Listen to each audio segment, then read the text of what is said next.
You could have one superpower. What would you pick? Daily bats. How'd you know my name? Say my name so my powers may flow through you. Shazam! You can switch by saying Shazam. That's crazy, right? I can fly! Your phone's charged. Your phone's charged. You're just as cool as Superman. You have bullet immunity. I'm bulletproof. You're dead. Sit down. Champion! You're like a bad guy, right?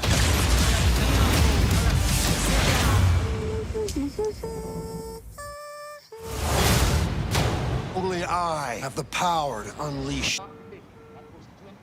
Wait, what? You will beg for mercy. Are you making some like Big E evil guy speech right now or something? You're like a mile away from me. All I see is mouth moving. As I feast on your heart. Oh, whatever, screw it.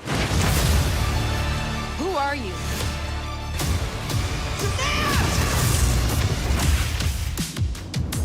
I can't talk to fish. What can we do with that that's cool? Maybe command an army of billions in the ocean? Oh, yeah.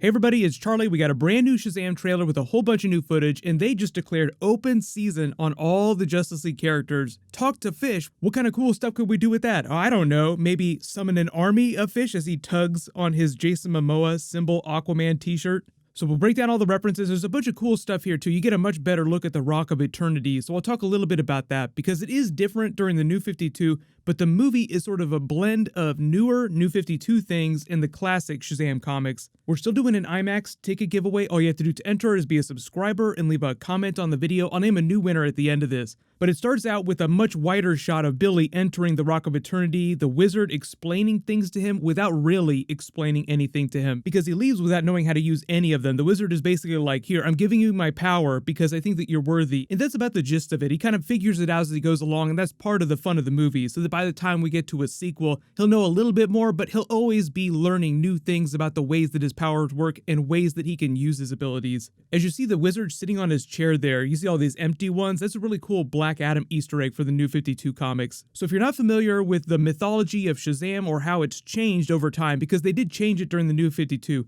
in the classic comics, the original acronym Shazam stood for Wisdom of Solomon, Strength of Hercules, Stamina of Atlas, Power of Zeus, Courage of Achilles, and Speed of Mercury. And those just represented the different types of abilities that he could summon in battle. But during the New 52, they changed who some of those gods were. So you may have seen this picture of the Shazam gods. They're basically the other wizards that sit on the magical council that sort of govern the world and lay judgment on people that misuse magic or misuse magical artifacts to hurt people. As of the New 52, the Rock of Eternity was near Kahndaq, and that's where they formed their council. Their very first act was to condemn Pandora, a la Pandora's box. So then after that sometime, he christened Black Adam as his successor. Things went completely sideways, and Black Adam killed all the other mythological gods except for the Wizard.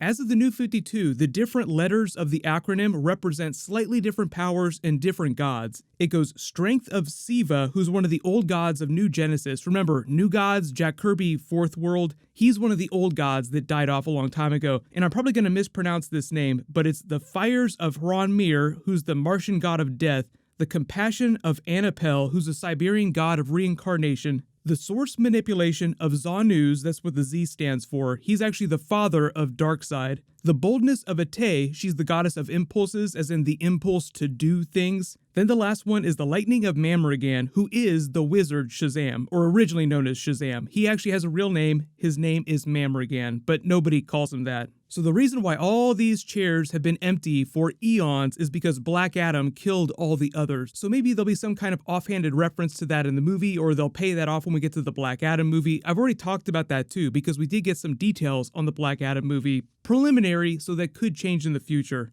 You get a longer scene of Freddie Freeman and Billy in their bedroom, figuring out that he can switch powers on and off by saying the word Shazam. He learns that he can fly in front of that giant crowd of people after Dr. Sivana rolls up to challenge him. There's a couple scenes where he tries to fly. Like there's one where he's mid-air falling, screaming Superman's name. Superman, Superman, which arm is it? Just going crazy. There's another scene where he and Freddie Freeman talk about him leaping tall buildings like Superman. There's the other scene where he tries to jump really high and accidentally jumps in the high-rise window, saying, sorry, everybody. There's a much more polished version of the scene in the park where he uses his super speed to save this woman from the creepo. She asks him, what's your name? And it seems like a completely separate scene from the funny moment at the convenience store after the big robbery save where Freddie Freeman tells the girl his name's Captain Sparklefingers. So maybe this moment is a little more genuine and he just fumbles his way into telling her, my name is Shazam. You get a much longer, brand new scene of their battle mid-air in downtown Philly. Dr. Sivana is wielding the wizard's staff, so this is probably a little bit later in the film. He goes on, starts villain monologuing. They play it really serious. Zachary Levi has this really funny expression on his face, like it's a little kid trying to look fearsome, but it's meant to be really cringy and funny, and it's meant to be that way on purpose. The movie is very self-aware in that way. So if it comes off as kind of cheesy and funny, like they're actually going for that in some of these moments, it's all meant to be a joke on Superman versus Zod during Man of Steel when they're flying around mid-air and Zod starts monologuing and Superman is listening to him. Now he has super hearing, but in this moment I guess Billy hasn't figured out how to do that. So he just starts waving his hands, please stop talking, just, whatever, fine, I'll just rush at you because I can't hear anything that you're saying. The zoom in on Billy's face where he actually looks really afraid on the steps to the museum. These are actually the steps to the Philadelphia Museum where you see Rocky in all those movies. This could be part of that busking scene where he's throwing lightning, then realizes that he's just destroyed the bus's tire and it flies off the overpass, or it could be when Dr. Sivana rolls up. There's a really nice shot of Dr. Sivana throwing magical lightning while they're flying at Billy, destroying famous Philadelphia monuments. I think this is a statue of Benjamin Franklin, and they're just going for a Ben Franklin lightning reference. Then you get one of the biggest Batman v Superman jokes that I've seen in any of these movies, and there are a lot of Batman and Superman jokes about the other DC movies. There's a little kid playing with his Batman and Superman action figures, humming the John Williams Superman theme, making them clash mid-air while Billy and Dr. Sivana clash mid-air outside his apartment window, just like Superman and Zod during Man of Steel. So it's almost like the exact same fight sequence that you would get during Man of Steel from a very, very different perspective with a very different tone, sort of poking fun at a lot of these superhero tropes. But the director actually did clarify that some of this will not make it into the final cut of the movie. So they've been screening the movie for critics so far. All the reactions have been really positive. It says a lot that Warner Brothers is screening the movie this early for critics and letting them talk about it. So if you're worried about Shazam, it sounds like it's going to do gangbusters, at least Wonder Woman numbers in terms of worldwide box office. Then after their epic Batman v Superman joke, they have the mother of all Aquaman trolls. Talking to Fish, he's looking at the little fishbowl. What cool things can we do with that? And, Freddie Freeman's trying to tell him about Aquaman. Oh, I don't know, summon an army of fish? The way the Aquaman movie justified that is that he can talk to fish on a really local level, like one at a time, maybe like a small group of fish. It's when he gets the Trident of Poseidon that connects him to all aquatic life all over the planet at the same time. So that's when he's able to summon the massive army of aquatic life. He's also able to command the Cara Thin, although I think that's a little bit more of a partnership because she's so powerful that I think she just agrees to help him out.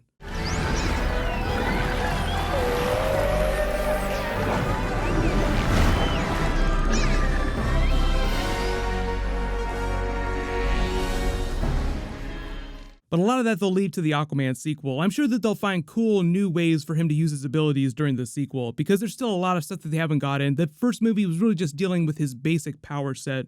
But as for Justice League references, I think that we've gotten some Flash references recently, and the only big Wonder Woman reference that I've seen in any of the Shazam clips recently is when they're in the toy store for that funny Batman joke, "Get him, Batman," and you see all the toys for the Justice League characters, including Cyborg of all people. This is really only the beginning. There's so much of the other DC movies laid into this, and they don't make too much fun of them. And like I said, not all those scenes that you see in the trailers will make it into the final cut of the movie. So what'll happen is I'll actually be seeing the movie a couple different times in the next couple weeks. So I'll find out when I'm allowed to post my full review video, and obviously I'll do a non-spoilery review just like I would do for any other movie. Then once the movie hits theaters, we'll do Easter eggs, post-credit scene, talk about potential sequels, Justice League crossover in the future, all that really good stuff. If you have any special Shazam or DC movie requests, let me know in the comments below. Big news too, they just cast Deathstroke for Titans Season 2. I might do a separate video about that this week. But do not forget, what is probably going to happen the week that Shazam comes out is that they'll put tickets for Avengers Endgame on sale and release the next big Avengers trailer. Marvel does that all the time when DC has big things that it drops. It'll drop a new trailer for whatever big movie is coming out, just like, oh yeah, by the way, we have this giant movie that's coming out at the end of April. Here you go. Here's a whole bunch of new footage to freak out over. There was a trailer that they screened recently at a Disney investors meeting with a bunch of Captain Marvel scenes. I've already done a breakdown video of that. I'll link it at the end of this. Congratulations to the giveaway winner from my last big video, Keith Pabon. Please email me on the About page of my channel so I can get your details. Click here for that breakdown of the new Avengers Endgame trailer, and click here for this week's Flash episode. Thank you so much for watching. Everybody stay awesome. I'll see you guys tonight.